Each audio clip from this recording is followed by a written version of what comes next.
there can only be one of each killer in existence, right? Well, this wasn't actually always the case, and in older versions of the game, multiple versions of each of the killers in Sanctic would spawn in different parts of the map. What I mean by this is, let's say, for example, Ghostface. There'll be a Ghostface that spawns in the Double Doors area, there'll be a Ghostface that spawns in the Slender Cage, there'll be a Ghostface that spawns in the Sonic Room, and there'll be a Ghostface that spawns in the Cargo area. You get it, it makes sense. Of course, this feature didn't stick around for long, and it was removed in early 2016, and it's pretty obvious why. I mean, back then there were only like 4 different killers in the game, running around a huge map, so I guess Homer just decided to fill in the empty slots with clones of already existing killers until he could think of new ones to replace them. Yeah, imagine if this feature still existed in the game today, with like 5 Wendigos running around the base. Would not be fun at all. Hemmit, Adam. A lot of people don't know this, but Homer Mafia 1 actually has a YouTube channel, simply known as Homer Mafia 1. It's linked on his Roblox profile, and the time of recording only has 1 video available to watch. But what you may not know is that Homer Mafia 1 actually had a much older YouTube channel before its current one, known as Hemmit Adam. Hopefully I didn't butcher that name again. The reason why we know Homer Mafia 1 owns his account is due to a very old comment on Brett's 50 Rounds video, in which he can be seen outright confirming that he is Homer, and also to add further evidence to the account being legitimate, there's also a space between both the sentence and the exclamation mark, which, if you don't know, is a trend commonly seen throughout Homer's punctuation all the time. It's even become a meme at this point. Now, I know this one comment isn't damning evidence or anything.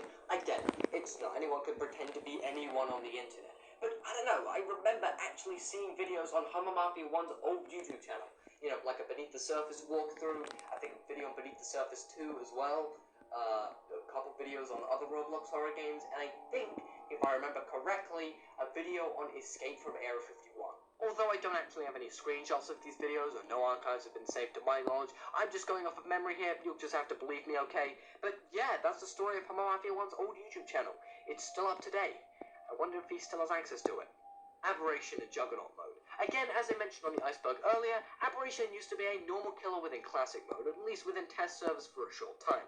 But what about Killer Mode in Juggernaut mode? Was she actually playable? Well, yeah, you could actually play as Aberration within Killer Mode. Of course, she was just a heavily nerfed version of Aberration we have in Boss Rush today, only having the ability to drag people into the previously mentioned corrupted one hallway. But what about in Juggernaut mode? Well, here's where things get a bit complicated, as at around the same time Aberration and her area were going to be added into the main game as their own update, I guess. Juggernaut mode was also going to be added into the main game at the same time, so you can imagine there was a bit of conflict between the two. So in order to test both, Homer held an event on the Sanctic test servers and opened Juggernaut up to the public. Now keep in mind that Juggernaut mode back then had a reputation of being extremely laggy, and it was even removed from the game for months entirely at one point because it was so unplayable. And you can imagine that Aberration being added to the mode didn't do it any favours, as whenever someone played as Aberration or picked her as a Juggernaut through Killer Choice, more often than not they get kicked from the game instantly due to the immense lag. Now I couldn't actually find any videos of anyone using Aberration in Juggernaut mode, but I do have a couple of screenshots that I've been able to recover from that testing session, and I just generally think Aberration not functioning properly within Juggernaut mode was another reason why she was repurposed as the boss we now know today. Under construction sign. The under construction sign refers to another of Sanctic's, you guessed it, removed features, although this one is a little less obscure. Basically, the under construction sign was a temporary sign placed above the computer room area that we have today, which basically let players know that the area was being built, I guess. The door that was supposed to lead into the computer room area that was below the construction sign could not be opened by any players at all, and it makes sense for why this sign was here. I mean, this was before Sanctic test servers existed, so I guess Homer just added things to the main game whenever he chose. I mean, the only mode that was in Sanctic back then was Classic mode, and it wasn't even called Classic mode, it was just Sanctic. So, you know, it makes sense for why this sign existed in the first place. Although, as an added bonus, through a quick Roblox Marketplace search, I was actually able to find the original source under construction sign image, and believe it or not, it's actually a decal that was uploaded all the way back in 2009, way before Sanctic even existed, so that's pretty cool. The first Sanctic video is lost. This entry is exactly as it says. Simply put, the first Sanctic video that was ever published to YouTube is currently missing. However, the first Sanctic video that's still up is a Sanctic video known as Rage, Roblox Area 51, published all the way back on November 29th, 2015. We know that an older video of Sanctic had to have existed at one point, due to information from Homer himself noting on several occasions that the lost video was created sometime around the 18th of November, but he's checked and can't find it anymore, probably because it's deleted. It's possible that Homer could have been referring to the long lost zombie bomb video that I mentioned earlier, although I doubt it. Rather, it's a separate piece of Sanctic lost media. But yeah, the first Sanctic video is currently missing, at least for right now, and no archives have been found, and I doubt we'll ever see it for our own eyes. Admiru.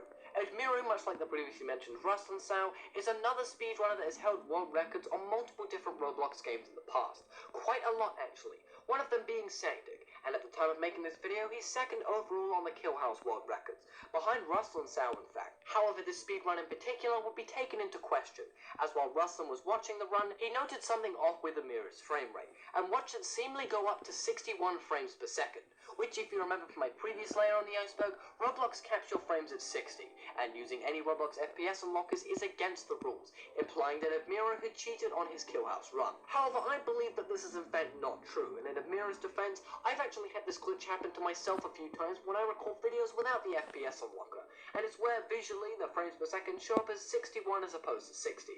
The frames still are at 60, it's just a bug of some sort. I don't know how it works. Thankfully, the speedrun.com moderators never actually took down Admiru's time, since it was indeed proven to be legit. But yeah, just a short little Sanctic speedrunning story I wanted to share with all of you. Sanctic Discord deletion.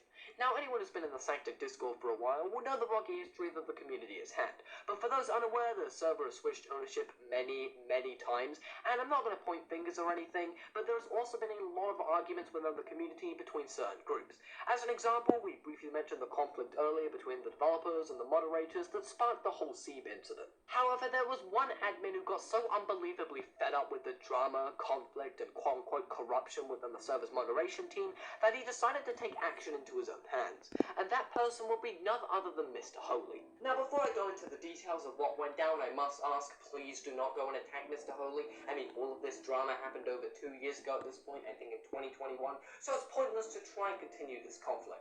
Mr. Holy only really saw one way out of the situation, to stop all of the constant arguments within the server, and that was by absolutely nuking it. Holy started by deleting every channel on the server, wiping all messages before 2021 from existence. He then proceeded to ban almost every single member in the server that was below him in moderation ranking, which at the time was about 400 plus members. So, yeah. Of course, Mr. Holy was promptly banned from Sanctic Discord after this incident, and eventually all of the channels were restored, and I think most of the server members were unbanned as well, but my goal was 2021 a fun time to be a part of the Sanctic community, let me tell you. Although Mr. Holy sadly did delete a lot of Sanctic history when he nuked the server, I don't necessarily hate him for it. I mean, it probably wasn't the right thing to do, but after speaking to him myself for this iceberg video, I could definitely see where he's coming from, and what made him take this course of action. And no hate to the Sanctic staff team either. I mean, they were the ones who had to rebuild the entire server from the ground up, and I assume that wasn't an easy task. But yeah, again, all of this happened way back in 2021, so this incident has long been forgotten, and for good reason, I'd assume.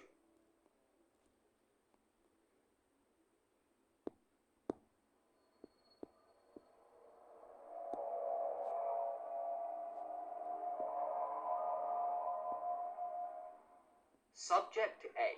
If you remember earlier on the iceberg, way back on layer 2, I briefly mentioned how written down on paper 12 within the Wendigo area computer room, the boss aberration is referred to as quote-unquote Subject B. We know this due to the mention of hate also within the paper, and so far aberration is the only confirmed entity within Sanctic, besides the corrupted ones, who have been confirmed to be infected with the said substance, meaning Subject B has to be her. But what about Subject A? I mean, if there's a Subject B, there's got to be a Subject A, right? I mean, it just makes so much sense. Well, you might assume that Subject A has never been mentioned in Sanctic ever, but that's where you're actually wrong. You see, back when Aberration had her own mini location, again like we mentioned earlier, there was a paper that was present around that area that had its contents completely changed when it was eventually added back to the game.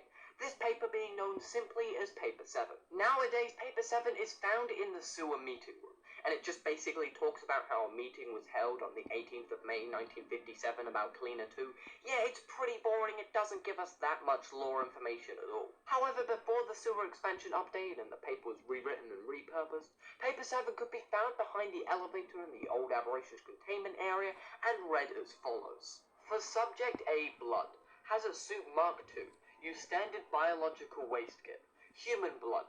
Standard biological waste kit. For Subject A, secretion. Observe Class 2 extraterrestrial cleanup procedures. For Subject B, fluid. Immediately report sighting to the nearest administrator. Do not make contact. So yes, this proves that Subject A did exist within the game at one point. I mean, that might still exist within the game. I mean, I'm not really sure. I mean, you still could have Subject B without Subject A, right? Want to just skip A entirely? I mean, it might be like Sector 2, where, yes, it is confirmed that Sector 2 does exist within the Sector lore, but that's not actually in the game, so I don't know. But who could Subject A possibly be? Have we even seen them before? Well, due to this entry being on the last layer of the iceberg, I think you can assume that not many people have talked about this within the Sector community before. However, I think that the most likely killer to fit the criteria of Subject A would probably be Alien. I mean, firstly, Subject A, Alien, feels a bit too similar for this to be a mere coincidence. And of course, we know from the case files that I mentioned earlier that Alien is the first ever killer of Area 51, at least in terms of the lore. We also know that Subject A must have been classified before Aberration within the story, because, you know, Subject A has gotta come before Subject B, it makes sense. Also, the choice of words used within the paper.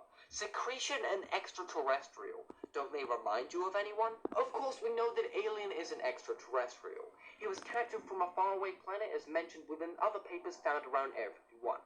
That is a locked-in proven fact. And also the word secretion fits because, well, Alien spits acid. Secretion is basically just a fancy word for spitting. Once again, it lines up perfectly. The only thing that goes against this theory, though, in my opinion, is the comment on Subject A's supposed blood within Paper 7, as Alien simply doesn't have blood that he spews out when he dies. Unless the acid is his blood or something. I mean, human blood doesn't exist in Sectic, so who knows? Well, I mean, adding blood to the alien would probably get the game taken down again if we've learned anything for the past few layers on this iceberg. But I don't know. What do you guys think? Is Subject A's secret identity indeed Alien, another killer we have in the game, or is it an entity we've never seen before? I'd love to get some feedback on this underrated mystery. The RPG was in the game. No, this isn't a hoax or a joke entry or anything like that. The RPG or rocket launcher was actually in Sanctic at one point, albeit all the way back in one of the first versions where, due to the game not loading specific textures properly for whatever reason, specific killers can appear much differently. Leatherface appears with a weird-looking zombie face, Eyeless Jack appears with a different mask, most likely modeled after another creepypasta fittingly named Masky, Pinhead appears as... what? And finally, Ghostface can be seen with a pumpkin-styled cape. Although for this last one in a recent update, this has since been patched. This is because, as many of you may know by now, a lot of the older Sanctic killer models were not made by Homomafia 1. No, they were just made by, you know, bozos on the marketplace. They're free models, of course. And these free models, well, they were built using questionable methods, to say the least. Not by, you know, the most amazing builders ever. Basically, what the original model creators did is that they most likely constructed the killers by taking assets from another already existing model made by somebody else. And instead of deleting the textures that were on the old model, they just slapped new images over them and called it a day.